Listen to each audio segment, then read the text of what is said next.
हम लोग कान पकड़ के उठा के नीचे पटक भी। शिक्षा के साथ खिलवाड़ बंद किया जाए।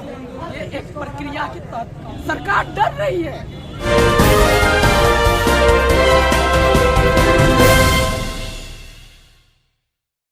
इस वक्त पटना यूनिवर्सिटी से लाइव तस्वीरें दिखा रहा हूं। जिस प्रकार से देखिए सभी छात्र यहां आकर के विरोध कर रहे हैं। कारण यह है कि पटना विश्वविद्यालय ने सिंडिकेट हॉल में पिछले गुरुवार को बैठक किया गया था और इस बैठक में निर्णय लिया गया था कि बीएड में फीस वृद्धि को बढ़ाने को लेकर किया गया था। अब बढ़ाकर 1.5 लाख रुपये कर लेने का निर्णय लिया जा रहा है पटना विश्वविद्यालय प्रशासन के द्वारा। तो इस पर जो है लेकर के आज बहुत बड़े आंदोलन घोर विरोध किया जा रहा है छात्रों के द्वारा। बात हम करेंगे कुछ छात्रों से कि किस प्रकार घाटे को, मैं बता दूं कि पटना विश्वविद्यालय ने लगातार कर रही है कि घाटे को लेकर के जो है कि बीएड में फीस वृद्धि को बढ़ाया जाना चाहिए। तो इस पर क्या निर्णय है सभी छात्रों को हम बात करेंगे।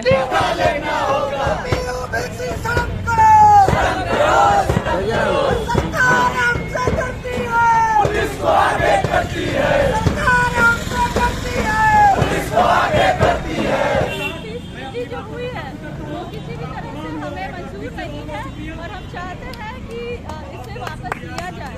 1800 रुपये फीस से आप 25,000 फीस कर रहे हैं, जो कि छात्रों को भी देना होगा, छात्राओं को भी देना होगा।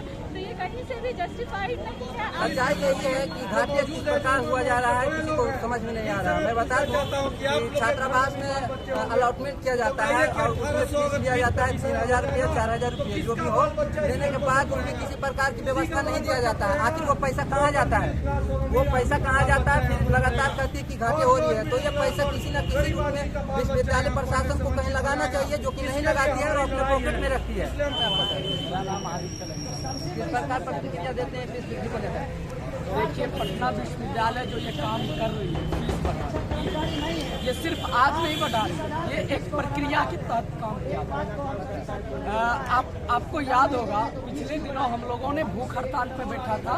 बिहार बोर्ड के छात्रों के लिए 50% सीट आरक्षित करें, नामांकन। और वो क्या कर रही है कि 50% सीट्स आरक्षित नहीं कर रही है और मार्क्स बेसिस पे जब आप एडमिशन ले रहे हैं तो चूंकि आप जान रहे हैं सीबीएसई वाले छात्रों को नंबर दिया जाता है, अधिक नंबर आता है।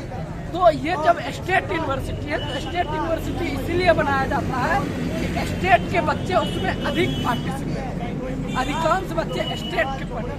विभिन्न दूर दराज के गांव से आने वाले जो बच्चे हैं, एक तो भारत में 7% बच्चे ही यूनिवर्सिटी तक पहुंच पा रहे हैं और वो भी 7% बच्चे में आप वैसे बच्चे को वहां ला करके बैठा रहे हैं जो कि सीबीएसई है, जिनके पास रुपया है। जिनके पास रुपया नहीं है तो वो बिहार बोर्ड जाते हैं, वो स्टेट बोर्ड में पढ़ते हैं। तो जिनके पास आप रुपया है वो तो प्राइवेट यूनिवर्सिटी आपने उसके लिए बनाया है, उसको आप यहाँ क्यों जगह दे रहे हैं। तो पहले यह काम उन्होंने किया, इसमें हम लोगों ने आंदोलन किया तो उन्होंने 30% सीट आरक्षित किया। उसके बाद क्या क्या उन्होंने नामांकन में आप देखिए सीबीसीएस के तहत उन्होंने जिसको मैथमेटिक्स चाहिए उसको इकोनॉमिक्स दे रहे हैं, जिसको इकोनॉमिक्स चाहिए उसको बीएमसी दे रहे हैं, जिसको बीएमसी चाहिए उसको बीसीए दे रहे हैं। अर्थात किसी को मन लायक सब्जेक्ट नहीं मिल रहा है नंबर होने के बावजूद। जिसका सब्जेक्ट है वो मनचाहा लिया जी नहीं, नंबर होने के बावजूद जब आप स्लाइड अप करते हैं तो स्लाइड अप करने के पहले कहा जाता है कि आप फीस पहले भर दीजिए तब स्लाइड अप आपका हो। और स्लाइड अप होने के बाद भी ये गारंटी नहीं रहती है कि उसको मनचाहा सब्जेक्ट मिलेगा कि जबकि उसको उतना नंबर है फिर भी मनचाहा सब्जेक्ट नहीं मिल रहा है, वहाँ भी गड़बड़ी की गई।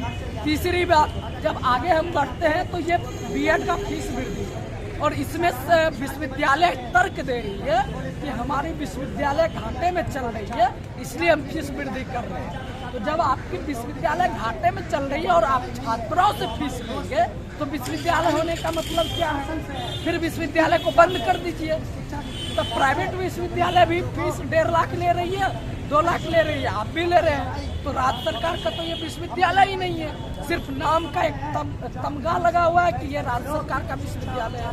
तो फिर इसको आपको बंद करने की जरूरत है। तो क्या रही है, न्यू एजुकेशन पॉलिसी ला रही है। उसके तहत क्या कह रही है सरकार कि हम एक बैंक खोल रहे हैं छात्रों के लिए, हाइफा नाम का, जिसके तहत आपको लोन प्रोवाइड किया जाएगा और लोन लेने का शर्त होगा, टर्म एंड कंडीशन होगा कि जितना लोन आपको लेना है उसका 30% रुपया आपको पहले जमा करना होगा सरकार के खाते में। अब 1.5 लाख आपको लोन लेना है तो 60,000 रुपया जमा करना होगा। अब जिस छात्र के पास 1800 रुपया नहीं है वो 60,000 रुपया कहाँ से जमा करेगा?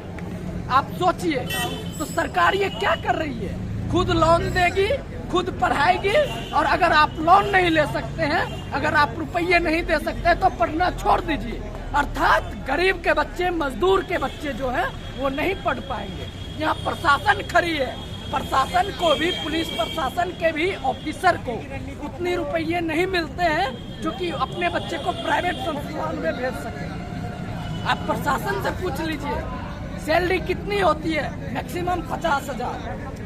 तो अगर वो सैलरी होती है मैक्सिमम 50,000, 30,000 से 50,000 के बीच सैलरी होती है, और उसमें अपने बच्चों को वो प्राइवेट संस्थान में भेजने के काबिल नहीं हो पाते हैं। अर्थात पुलिस भी मजबूर है कि अगर वो यहाँ आकर के छात्रों को नहीं रोकेंगे, सरकार के खिलाफ जाएंगे, तो वो उनकी सैलरी रोक दी जाएगी। पुलिस अंदर से साथ दे रही है लेकिन सरकार के आगे मजबूर है। और सरकार में डर कितनी है इस बात को लेकर, छात्र आंदोलन को लेकर आप देख लीजिए, जगह जगह दंगा नियंत्रण वाहन खड़े किए जा रहे हैं। इसके अलावा सरकार डर रही है कि अगर छात्र एग्रेसिव हो गया, छात्र आक्रोशित हो गया, ये विश्वविद्यालय को बंद कर सकता है। छात्र में इतनी पावर है, इतनी शक्ति है। तो आप तमाम मुद्दे को देखिए, सरकार डर भी रही है और इसको रोक भी रही है। और रोकता कब है किसी चीज को? जब वो डर जाता है। अब देखिए पिछले दिनों क्या हुआ, मोदी सरकार एक वैश्विक मंच पे अपना भाषण दे रही थी। अब मोदी सरकार वैश्विक मंच पे भाषण दे रही है, उसे अपना कुछ बोलने नहीं आ रहा है और उसका ट्रांसमीटर खराब हो जा रहा है तो कुछ से कुछ बोल रहे हैं। मतलब क्या है? आप देश के प्रधानमंत्री और वैश्विक मंच पे बोलने जा रहे हैं, आपको कुछ बोलने नहीं आ रहा है, और अपने आप को दिखाते हैं बहुत बड़े वक्ता है। आप रैली करने जाते हैं बहुत बड़े वक्ता के रूप में। तो जब आप दूसरे का लिखा भाषण पढ़ रहे हैं, इसका मतलब है कि आपको कुछ नहीं आ रहा है। कुछ नहीं आ रहा है तो देश के प्रधानमंत्री से इस्तीफा क्यों नहीं दे देते आप? और आप भी वही चाह रहे हैं कि जैसे हम यहाँ पहुँचे हैं प्रधानमंत्री तक, वैसे भी और लोग पहुँचे। पढ़ लिख के नहीं पहुँचे, क्योंकि पढ़ लिख के पहुँचेगा आपसे सवाल पूछेगा कि आप ये क्यों कर रहे हैं, और आप सवाल पूछेगा तो आप उसके जवाब देने में सक्षम नहीं है, तो इसलिए आप ये कर रहे हैं। तो विश्वविद्यालय और राज्य सरकार, केंद्र सरकार ये डर गई है, और हम लोगों का छात्र आंदोलन तब तक जारी रहेगा जब तक ये 1800 नहीं होगा। हम लोग झुकने वाले नहीं हैं। आप चाहे बेउर में भर दीजिए हम लोगों को, चाहे कहीं और उठा के डाल दीजिए। हम लोग भगत सिंह को याद है, भगत सिंह ने जेल में रह करके भूखा हड़ताल किया था, आंदोलन किया था, और उसी को मानने वाले, उसी को आदर्श मानने वाले हम लोग। तो जेल में भी आंदोलन हो सकती है, जेल के भी ताला टूट सकते हैं, विश्वविद्यालय के भी ताला टूट सकते हैं। इसलिए ना तो हम पुलिस प्रशासन से डरते हैं, ना ही राज्य सरकार से डरते हैं, क्योंकि हमने ही उसे वहाँ बिठाया है, तब जाकर आज वो ऐसा कर रही है। तो हम लोग कान पकड़ के उठा के नीचे पटक भी सकते हैं। तो पटकने की हिम्मत है हमने, इसलिए समय रहते आप सचेत हो जाइए, नहीं तो उठा के नीचे बाजार देंगे। बस यही है। मैं आदित्य रंजन, ऐसा छात्र नेता।